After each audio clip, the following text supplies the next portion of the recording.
Welcome to the Traceability.FYI podcast, produced and presented by Global Automation and Identification Group. I am your host, Joseph Cizek. Global Auto ID's mission is to be the best information resource for businesses seeking track and trace solutions for anywhere in their manufacturing process and supply chain.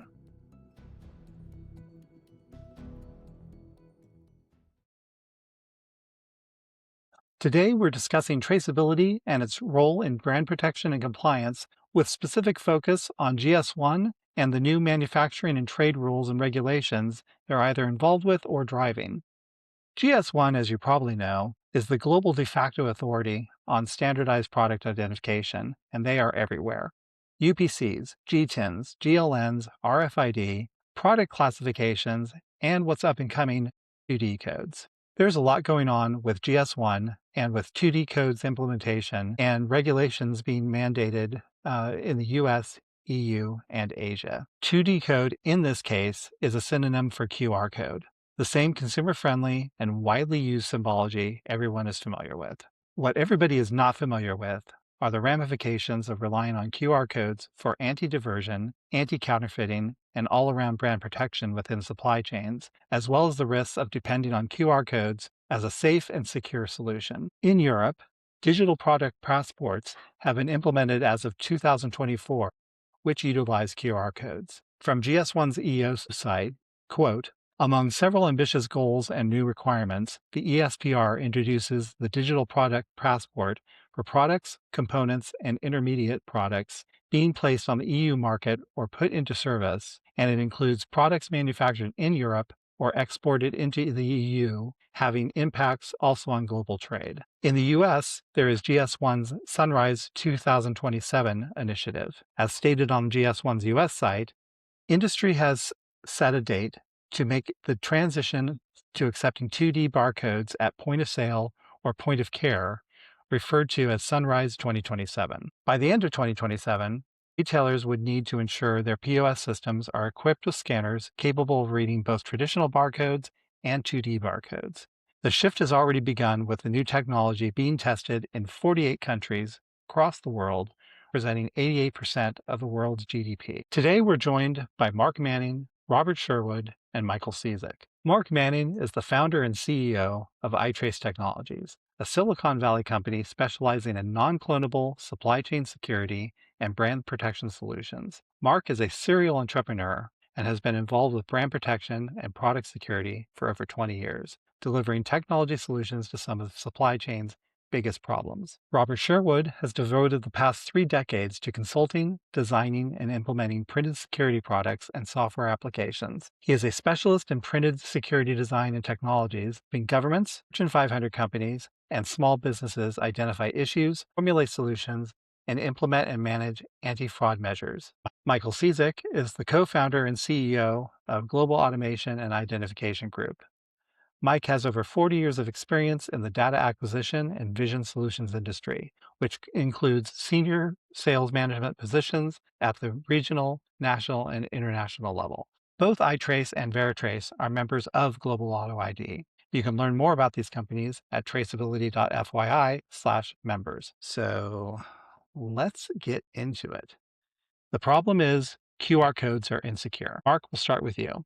When we say QR codes are insecure, can you recap what that means? Sure. So a QR code is a open source symbology originally developed by Denso in Japan back in the 90s, I think it was. That technology was developed to smoothly move components through a factory and be able to automatically identify those components. Since it was invented, it's been used for many different applications, but there is no security layer to that symbology to prevent people changing the information in those codes, replacing those codes, or modifying those codes. And in that time, we've seen this technology be adopted for many, many different applications, including restaurant menus, parking meters, parking kiosks, and those kind of things. But the security of those codes has not kept up with the applications they're being deployed in, which results today in issues like quishing and QR jacking, where fraudulent QR codes are placed over the top of genuine QR codes, tricking the user into performing some activity that they are not intended to do. So, Mark, going a little bit deeper into that, a consumer side example of why QR codes are insecure would be their use in what's commonly called a brushing scam. You've spoken a lot about this in other areas. Can you summarize that scenario? Yeah, so a brushing scam is just one use case of QR codes being used to try and trick people into giving personal information or payment information. Brushing scams occur when somebody receives a package that they never actually ordered or never actually intended to have. They're sent a package, they open that package, and inside is a little note saying, "This was sent to you. If it's not for you, scan this QR code for return instructions." So you open up the package, you look inside, I didn't order this. Where did it come from? Oh, look at this nice little note that tells me to scan this QR code and follow the instructions to return the package. When you scan that QR code, it is likely going to steal the information that you're inputting into that website and use that information for some kind of fraud or scam, or get you to engage in some kind of activity that is innocuous to start with, but can escalate as you go along. So it's used to trick people into giving payment information, personal information, access information to systems. It may say, "Hey, log into your Amazon account to return this item," but you're not actually logging into Amazon at that point in time, but you're giving this website your username and password that you would use normally for Amazon. So a brushing scam was originally intended by the perpetrators to get improved rankings on Amazon's a scoring system. So you would receive an item that you didn't order, but they can prove that they sent this item to somebody and then legitimately put a review of that item on the Amazon website. So that was the initial intent of the brushing scam, was I want to improve the ratings for this product on Amazon, and I have to prove that I shipped this product to somebody to create a review. That since has escalated into other scams that are associated with that. But the traditional brushing scam is somebody receives a package that they didn't order. They're invited to scan a QR code to return that package, and that will steal personal information. An example: a friend of mine had a brushing scam happen to them. They received, I think it was 6 metal fence posts. These things were 4 feet long, metal fence posts in a package that UPS dumped on their doorstep. Now, how do you get rid of 4 or 5 metal fence posts off of your doorstep? Well, you want someone to come pick that thing up and take it away, right? So you open the box, there's a QR code in there for you to scan, and that's going to steal your information. So these are the kind of attacks that are actually happening with QR codes around that brushing scam scenario. That's a really good example. They pick something that's just clumsy and large, and you're going to want to just get rid of, and it makes it just all too easy to follow their very easy instructions. So, and we'll go into a little bit more detail, but the conclusion being that there needs to be traceability in the supply chain, but QR code isn't necessarily the solution for that. So where QR codes may not be a secure solution or be the solution that does everything it needs to, there definitely needs to be something in place for traceability in order to help protect a brand, to protect against counterfeiting and diversion. Case in point, Robert, recently you noted a news report that last year 24,000 bottles of Guy Fieri and Sammy Hagar's branded tequila with a value of $1 million just simply vanished during the shipment. LAPD was able to recover roughly half of that, and they narrowed it down by finding the driver, but the rest were not recovered. At the time, you went on to ponder if a quote unquote unique QR code applied to the bottles would have helped law enforcement recover more of the stolen goods and give them more information to work their case. Can you walk us through what you were thinking that was going to look like on the bottle? Sure. First of all, it wasn't a situation where it was necessarily true brand protection or authentication. It was, and I'm going to call it reverse squishing or maybe quashing. The idea was that if there was a QR code on those bottles that were never recovered, if they hit the store shelves someplace and a customer or somebody scanned that QR code, if it was a unique code and linked to a system, it could geofence where that particular bottle was. And once that happened, what store it was in, would give law enforcement a lead as to backtrack to find out where it is. Now, I've been involved with products that the bad guys actually take the codes off the products or obliterate them some way so they can't be scanned. But if they sold cases of this material, of this tequila without opening them and assume they just got them into the retail sector, then there would be a quote chance of somebody scanning that code for some reason and then giving the lead. Had nothing to do with anti-counterfeit. It had nothing to do with any of that. It was just the concept that if there's something that is on there. Now, if it wasn't a QR code and it was some odd looking code, I mean, people don't feel they can scan those codes generally, other than a UPC code for a Walmart price check. So that's one of the problems right now, is that there aren't, if it's a proprietary code compared to a QR code, people don't recognize it as something that they can interface with. And the whole point here is we need interface, but the problem then is all these other problems related to the brushing, jacking, quishing, sorry.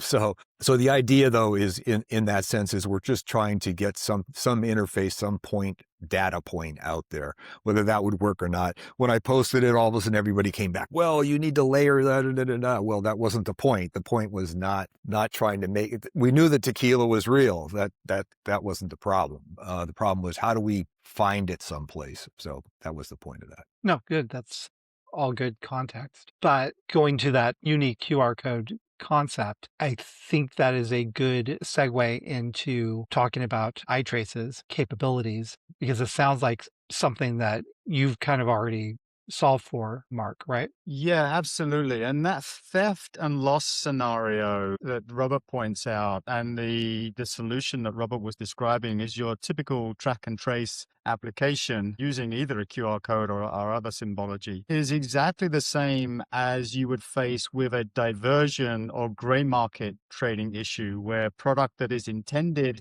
for one marketplace is leaving the legitimate distribution chain and ended up in an unauthorized market. It could be one of the eBay, Amazon, Alibaba marketplaces. It could be the corner of a street in New York City. But the legitimate supply chain at that point is leaking, either via distributors and retailers or via straightforward theft of a truckload of tequila. So having a track and trace mechanism that is able to identify where those products were initially intended to be delivered, where they were initially intended to be sold, and identifying that when you do the sample purchase, as Robert points out, pulling one of these bottles of tequila off the shelf, where was this originally intended for? Who was supposed to receive this? And was it one of the bottles that was stolen? So being able to provide that track, trace, and identification component as part of a supply chain security solution enables the investigators to, and be that law enforcement or the brand's own internal investigation teams, to identify where this product was originally intended and then track how it got into this unauthorized marketplace, either by diversion or theft.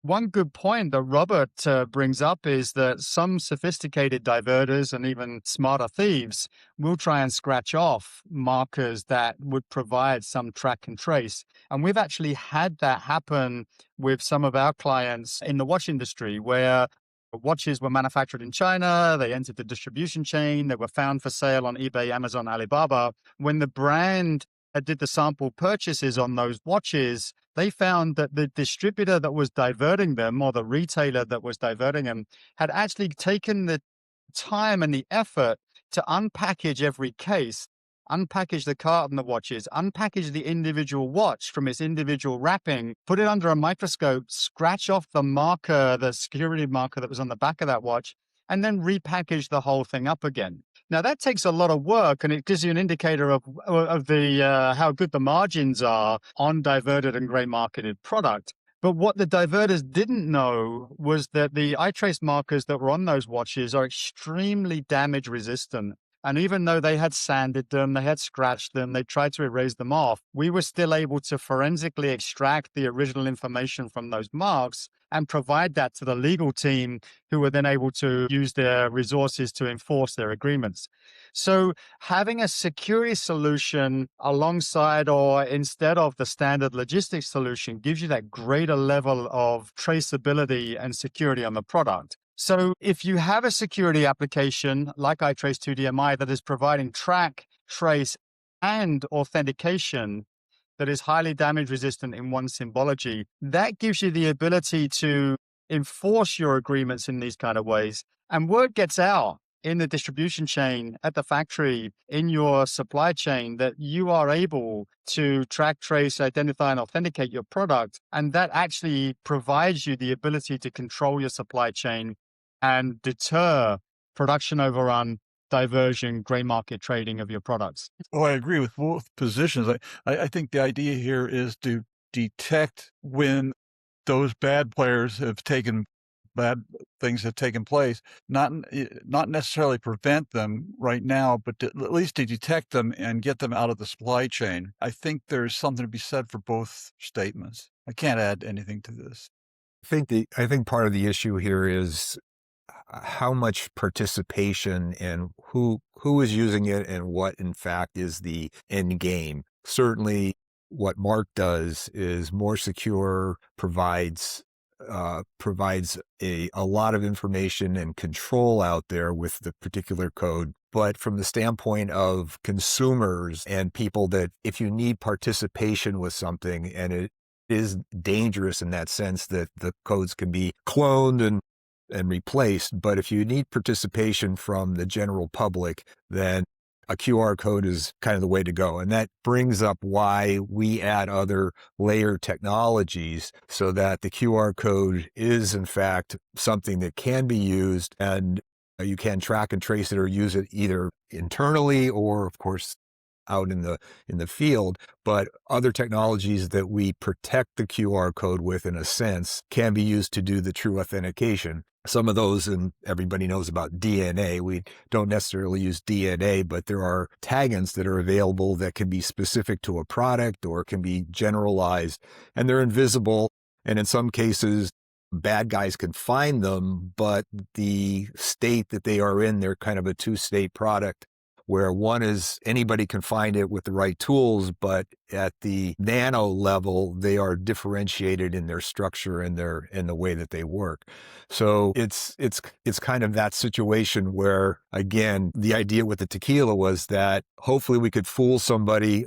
Hopefully the bad guys aren't taking the codes off, especially when Sunrise 2027 comes around. There'll be QR codes on all these products, and at that point, depending on what the product is, the bad guys aren't necessarily going to be able to take those codes off of there because they're not going to scan at checkout. So, and I totally agree with Mark from the standpoint of all these other problems with QR codes, but at the same time, we're going to have to live with them, and we'll get into pharma situations that are out there that are just a mess. But again, at the same time, who's going to participate and how are you going to get them to participate? And unless somebody's familiar with something, they're going to think it's going to be suspect, or I can't interface with it. I think we have to look too at these solutions. Are they aimed at the brand owners and the supply chain operatives, or are they aimed at benefiting the consumer? And Mark's approach is ideal for the former, but again, the consumer is not going to be able to make use of proprietary symbologies.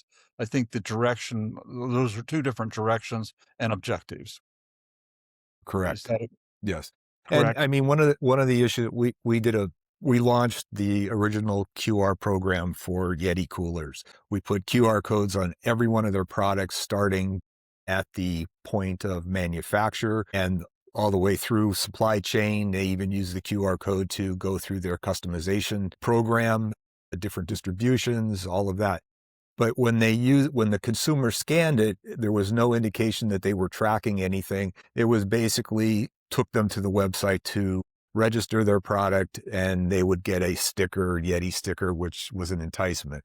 But in the background, there was obviously information about where it was in the supply chain, where it was scanned, whether they were receiving multiple codes of the same code, which means it was cloned, those kinds of issues. So there was data behind that. The bad guys, yes, they could do something with it, but in general terms, they knew where their products were, they knew where their participation was, and then the QR code for marketing, couponing, all the other things that you can link once you are into the internet or into the system. You can add those other programs to it. I think we have to be careful in GS1. What are the expectations of GS1? What are the objectives of that? And realize that it's not going to do what a lot of people expect it to do from a security standpoint, not in its present form, without the addition of solutions such as Robert and Mark both suggest. Yeah, I mean, the initial objective is to change the UPC to a QR code. I mean, that's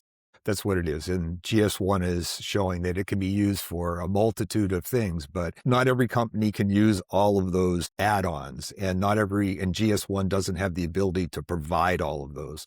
So getting the QR code or getting codes onto product is something that we've had trouble with, because companies that, if they're already using a QR code, we can convince them to change it to a unique identifier. But if they aren't using a QR code and there's no place there, you're dealing with, depending on what kind of product it is, you're dealing with marketing, you're dealing with changing labeling, your design, you need space for that QR code or that custom code. And that's a whole nother thing, in the sense of we're making labels with codes on them. Then you have operations. How are you going to get that label on there? And there could be pushback from those aspects. So you have to get a code onto the product to start with, or you're nowhere.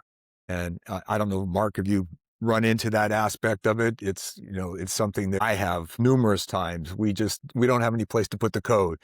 But your system is a little bit more, there's more incentive in some senses to use your system than a QR code in that sense, because they really have a problem. They want a secure code, and potentially it's going to be internal, right? Or it's going to be a closed situation. Sure, that's absolutely right. And we've spent most of our time in business replacing QR codes or other 2D symbologies on products. One, because they may not fit in a reduced product size, but two, because it requires an extra level of security to secure the supply chain. But in the back of my mind, having worked all of this time to replace QR codes on products, I'm seeing the whole landscape of the cybersecurity infrastructure and the cybersecurity threat surface is changing around QR codes more rapidly than the legislation is changing to secure them. And I think that's my big concern. It's not so much that they want to put a QR code on a Mars bar and have you scan it and understand the ingredients, but the threat surface now is changing from a QR code perspective from,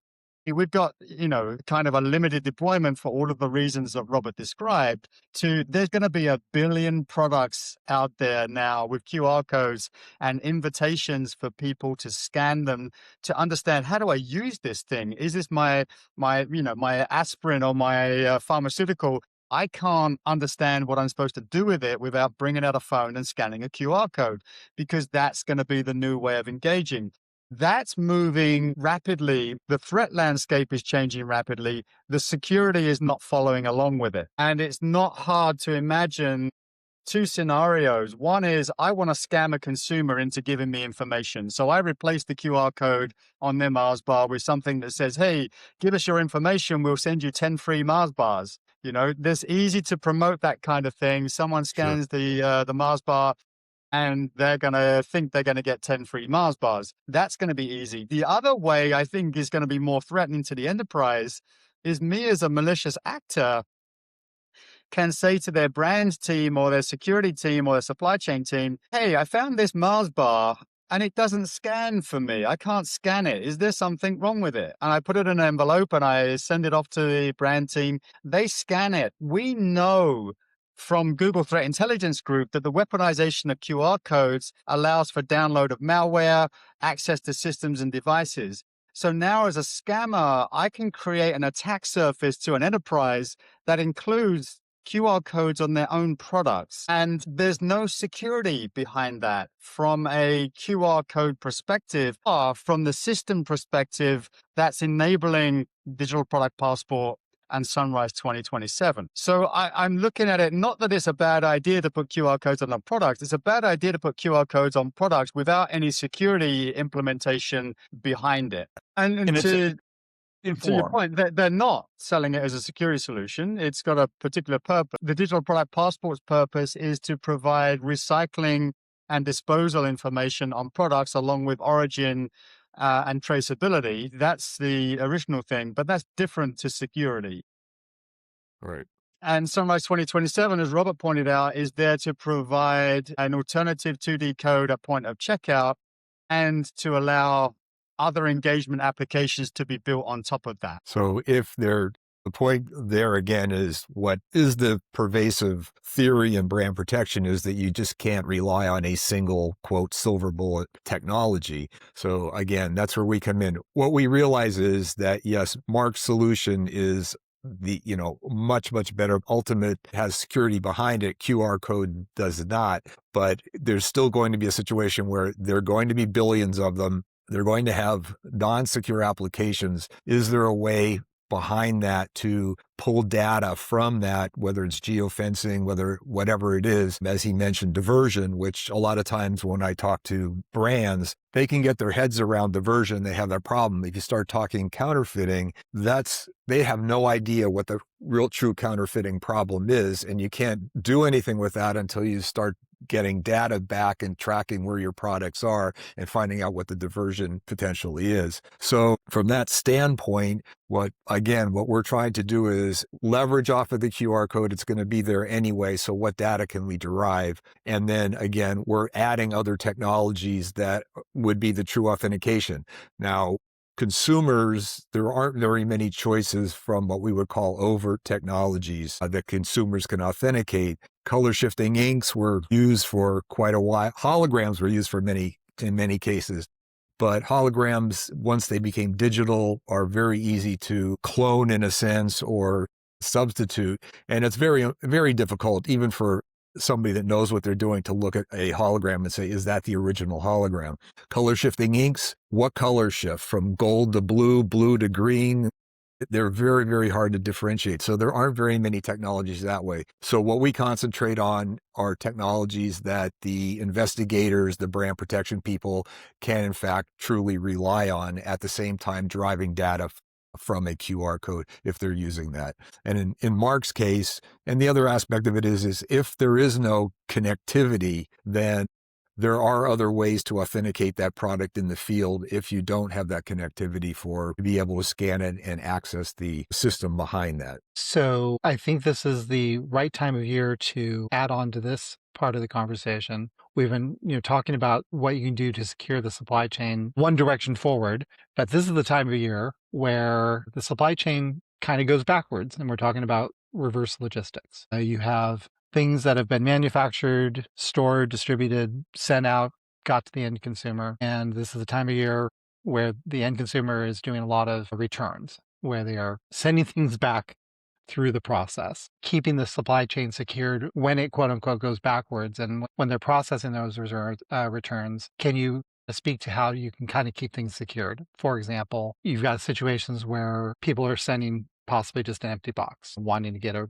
refund, or they're putting in a product that was not what they bought, sending it back to try to get a refund or some kind of a credit, or they bought a couple of things with different variations and they're just kind of mixing things up in order to pull something off, so to speak. But in those scenarios, what are your thoughts?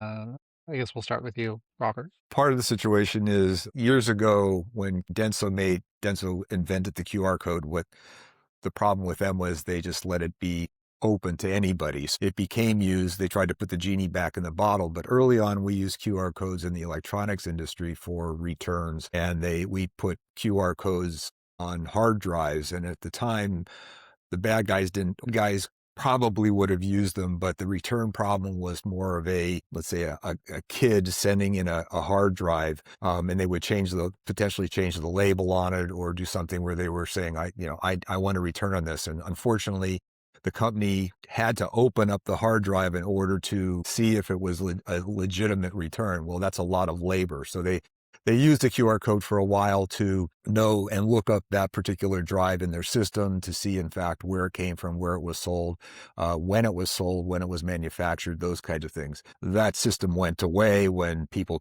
became aware of QR codes and what they could do with them. One of the thing about a system like Mark's is, again, it's one of those codes that at least at this stage of the game, and I know Mark would like it to be recognized as a QR code, but people don't recognize it as necessarily something that they can interface with. Some cases, when it comes to a consumer application, people probably aren't going to scratch it off. They probably aren't going to try to change it or anything. They're just going to say, oh, this is just some mark on here.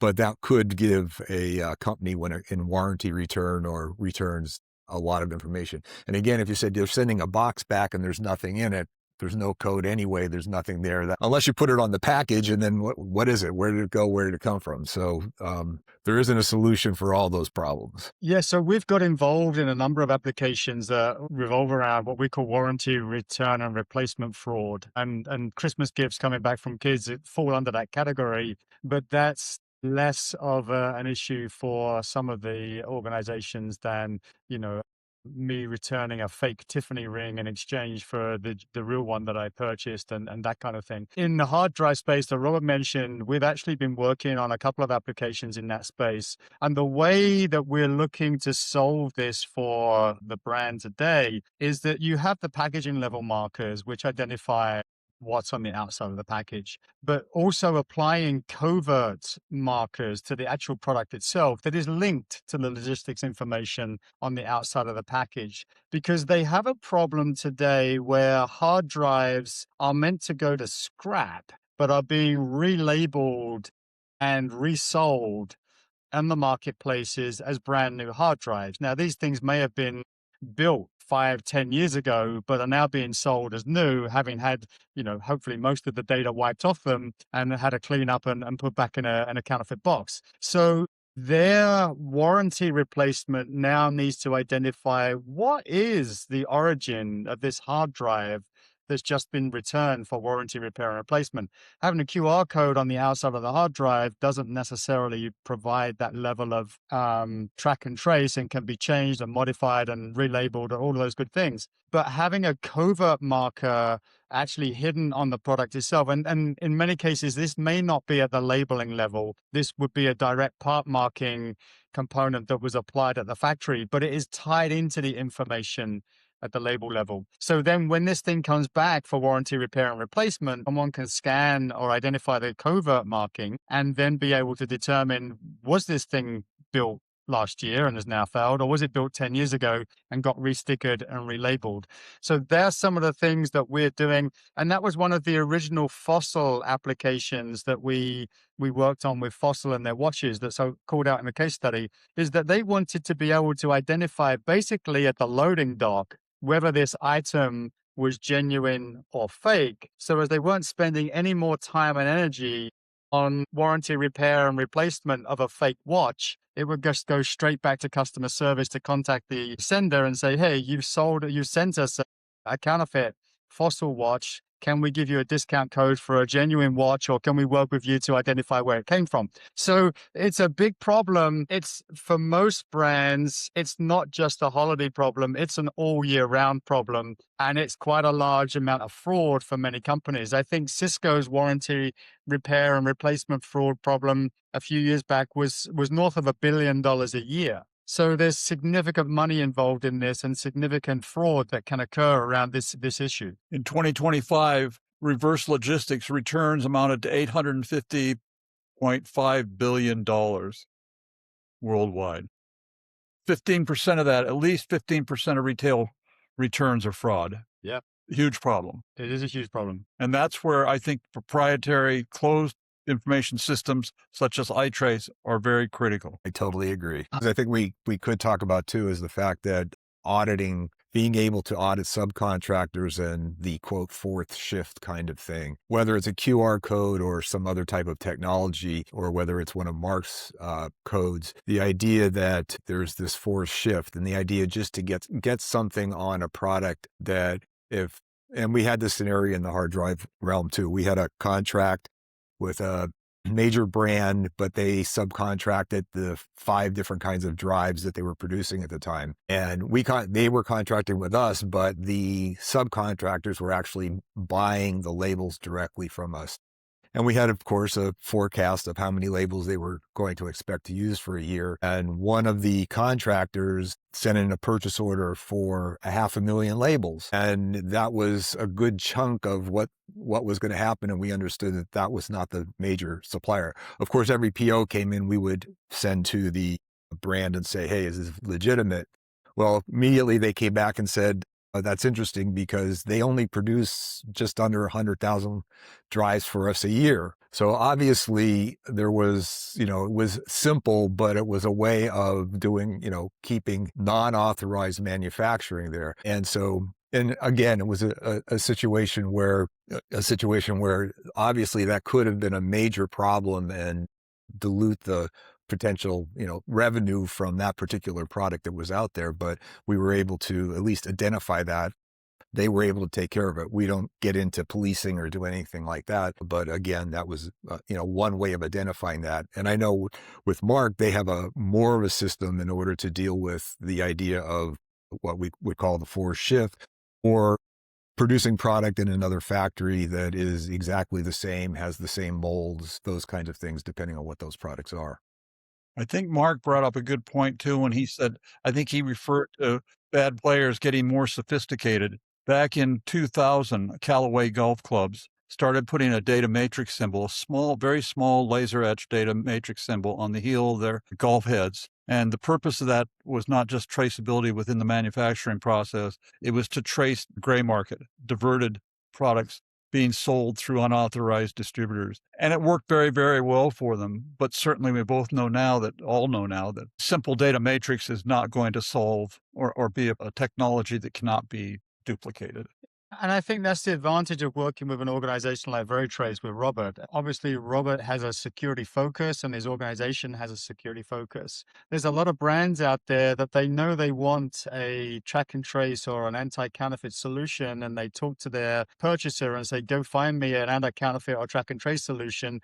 They go out to their local label provider and the guy says, yeah, I got you covered. I'll just stick a data matrix or a QR code on here for you, and you've got an anti-counterfeit track and trace solution from us, but knowing that that's just not going to solve their problem. Whereas I think Robert's organization with VeriTrace is able to come at the problem with a lot of expertise, a lot of background, a lot of security experience, and actually engineer a solution that will solve the problem as opposed to checking a box. And I think that's going to be the difference of working with a security label provider versus just a general label and packaging provider. Give you a perfect example. A standard label printer has no procedures in place. We're ANSI, NASPO, and ISO 14298 certified, and we have procedures in place, inventory, how waste is disposed of.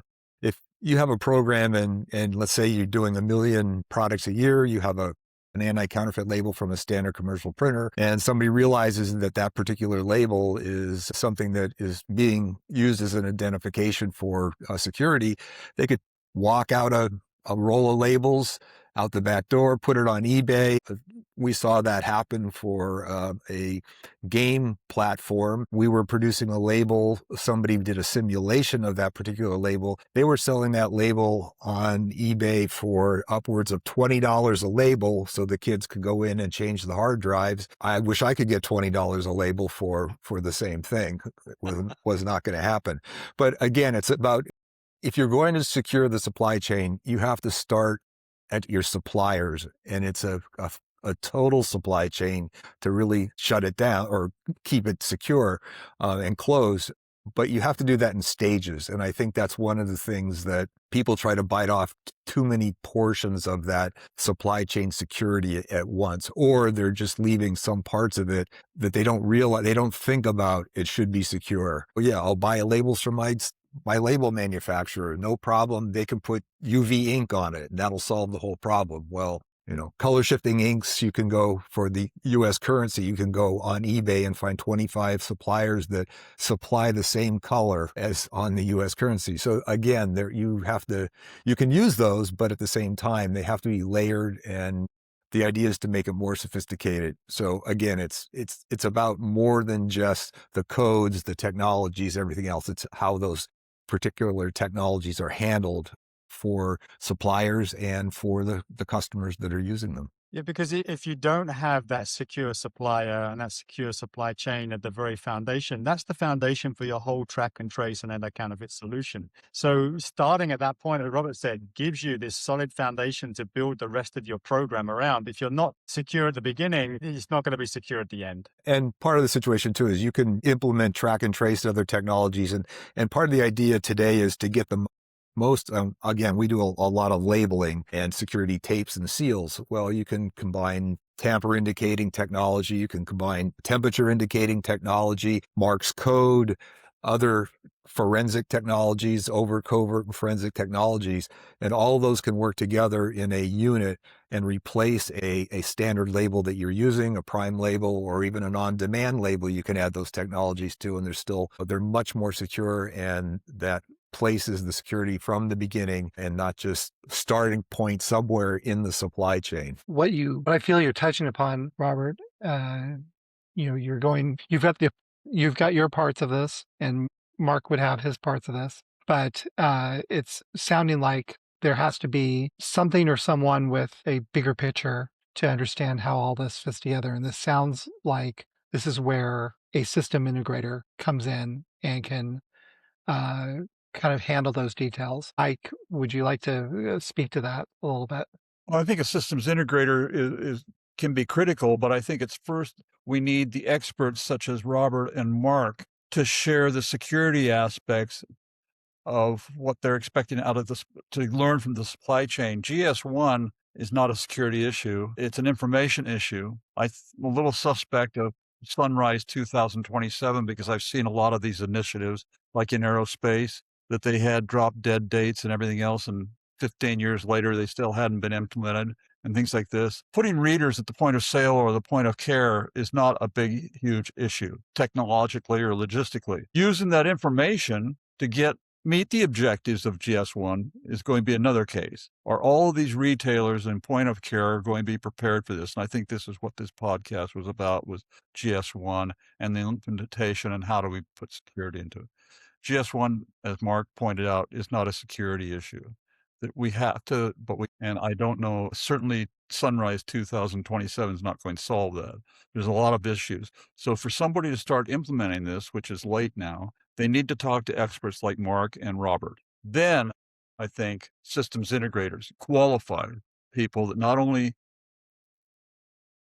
are aware and educated on supply chain issues from beginning to end, and GS1 are critical. Traceability, if you go back 40 years or 50 years, it was a simple case of knowing what item was where at a given point in time. Now, because of technology with codes and things like that and software, we're expecting a lot more out of that. Supply chain is critical from the beginning to the end, up to and past the consumer level. One thing I think we should talk about, educating the customers and using these technologies is a big educational process. A lot of times what we find in labels, and I'm sure Mark just doesn't send out a database of codes to anybody out there that could download it and use it someplace else, right? Well, it's the same thing with any anti-counterfeit feature. We have to educate them. We send labels into a facility. Somebody has to be responsible for those labels. They just can't sit on the desk, whether they have codes or whatever they are.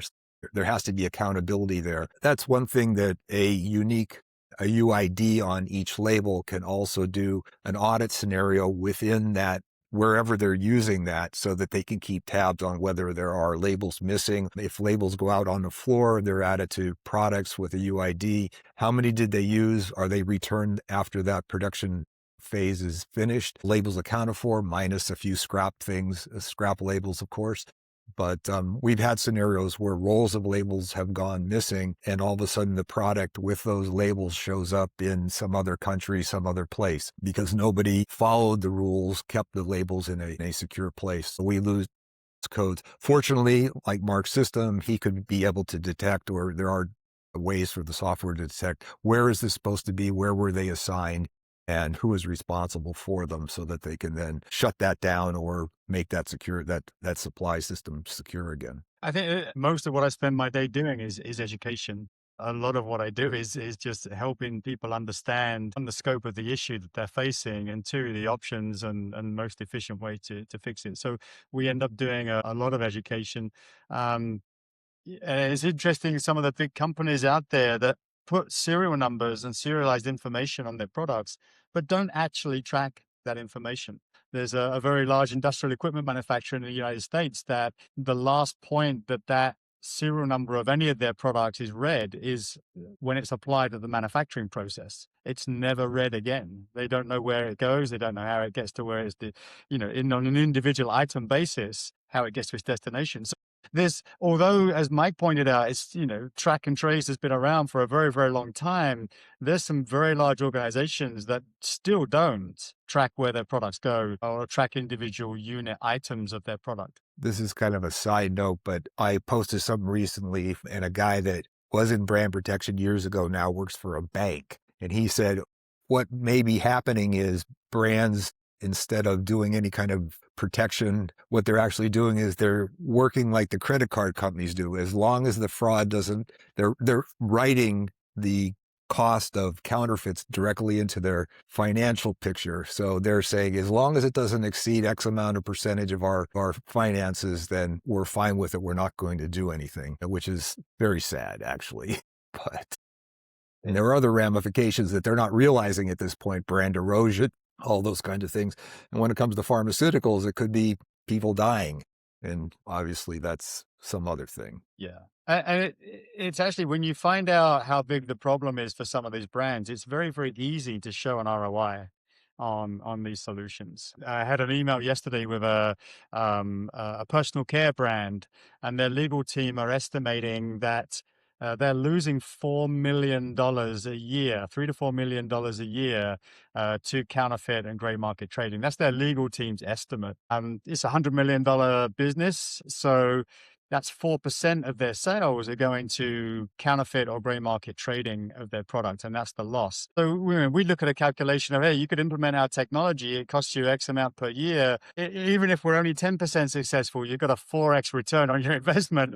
And if we're 90% successful, you've got a 50X return on your investment. So the ROI is definitely there, but it's the education that this needs to be sold with the right technology, the right solution in the right way, and you can recover these revenues. Counterfeit aerospace parts can be disastrous, just like the pharmaceutical that Robert alluded to. But I talked to somebody in the automotive industry, and I won't mention the company name, and talked about anti-counterfeit parts. And they said it's not a big enough problem to us to warrant doing anything beyond what we're already doing.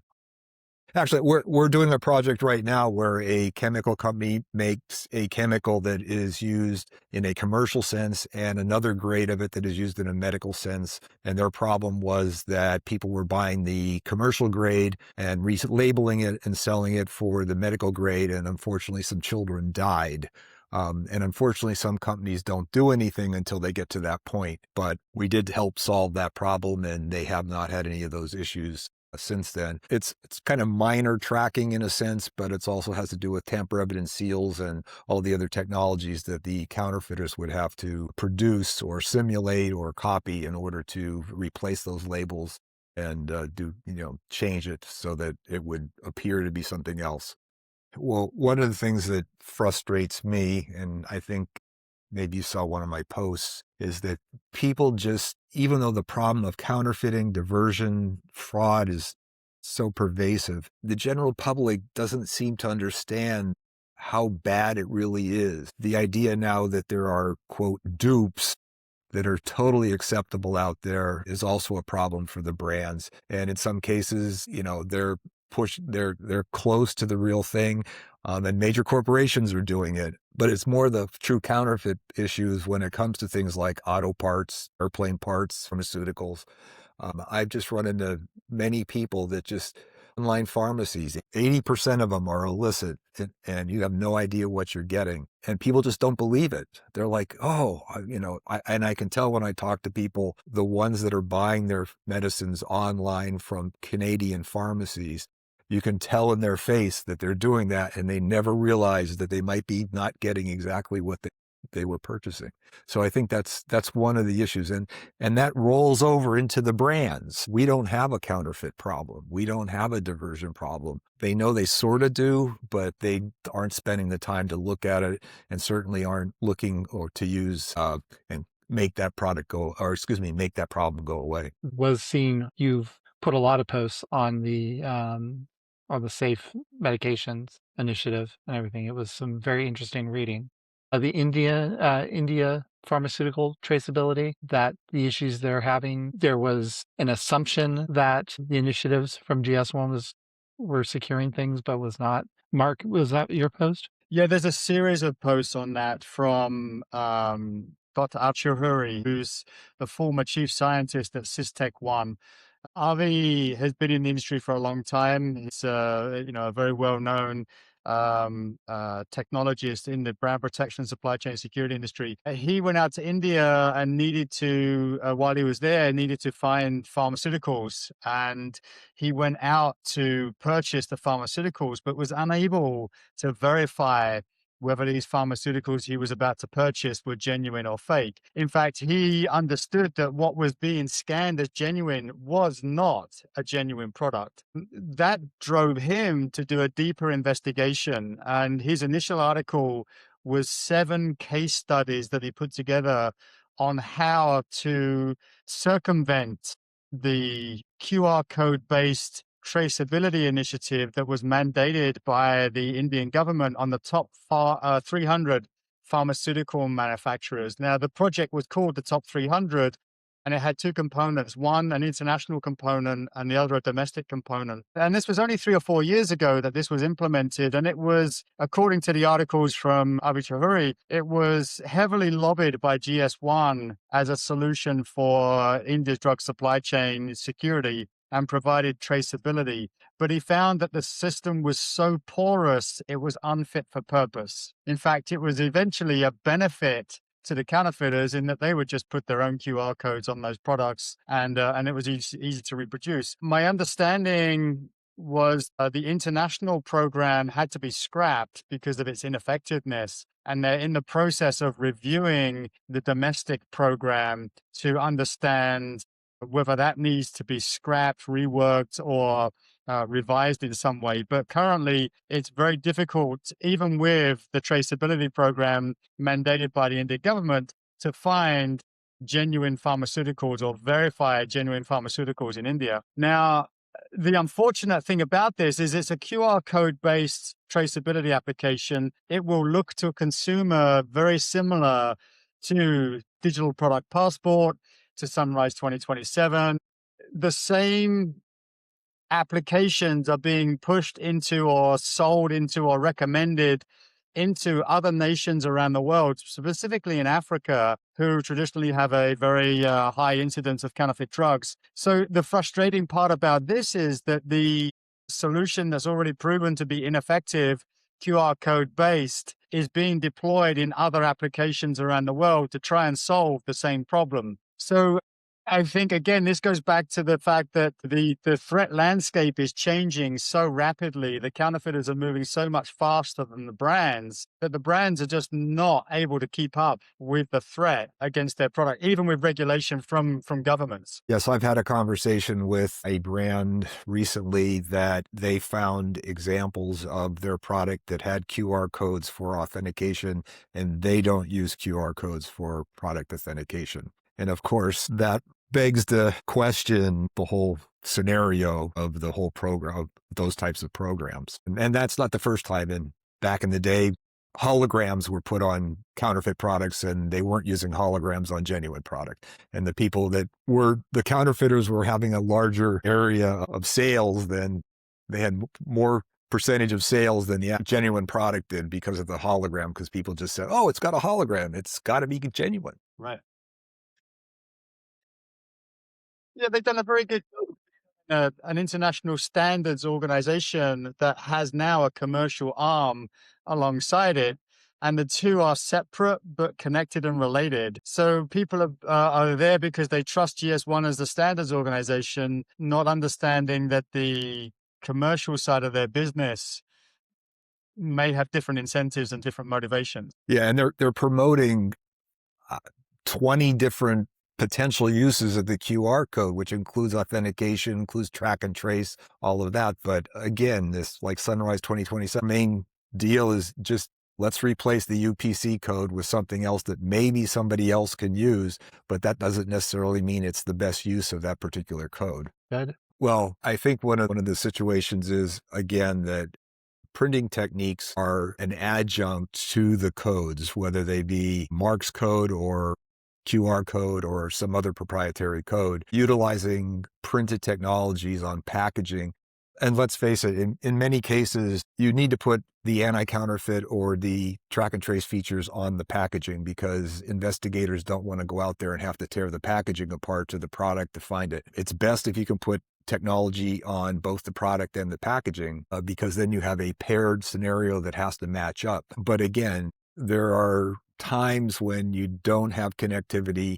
I mean, the cloud is great, AI is great, but just like Verizon went down the other day, if you don't have connectivity, you don't have the ability to use your mobile phone or scanning, that kind of thing.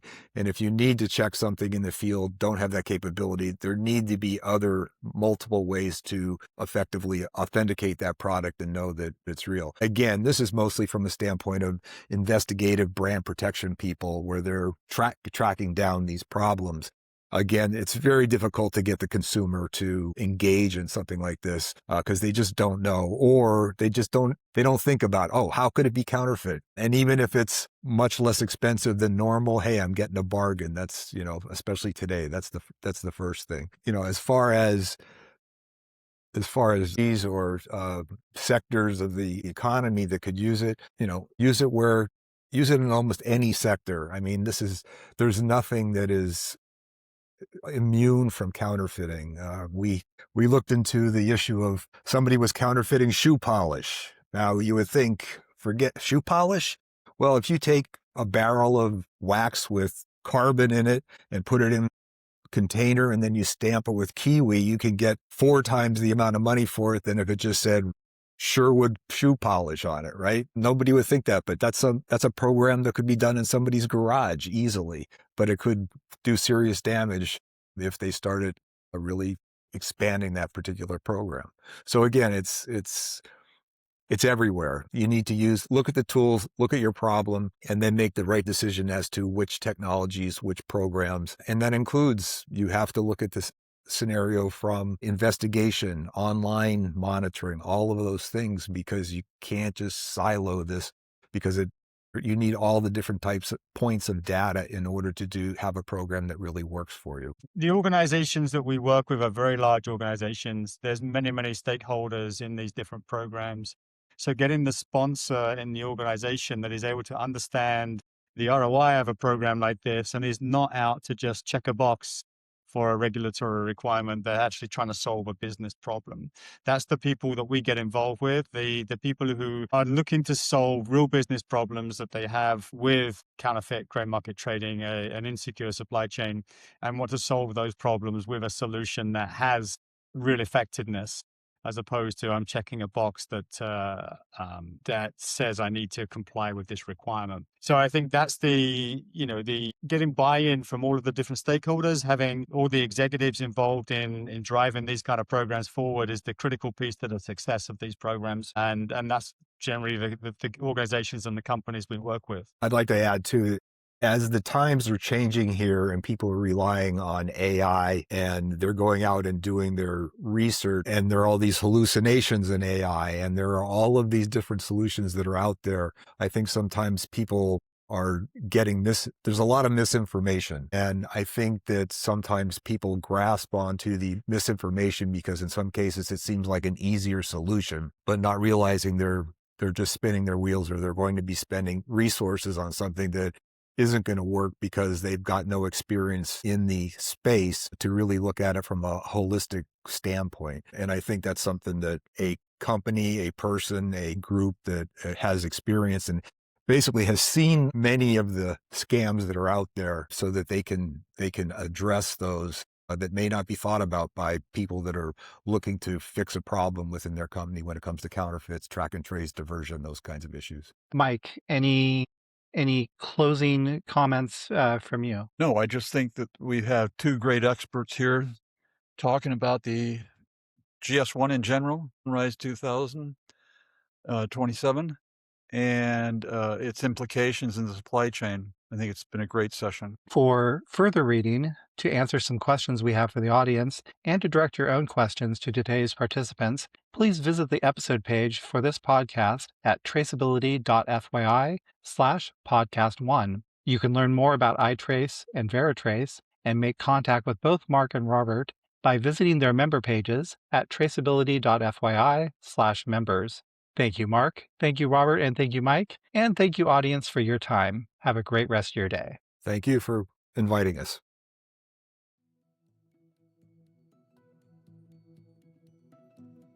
That concludes this episode of the Traceability.FYI podcast. To learn more about the issues and solutions discussed, as well as learning more about the Global Auto ID members who participated today, visit traceability.fyi or globalautoid.com.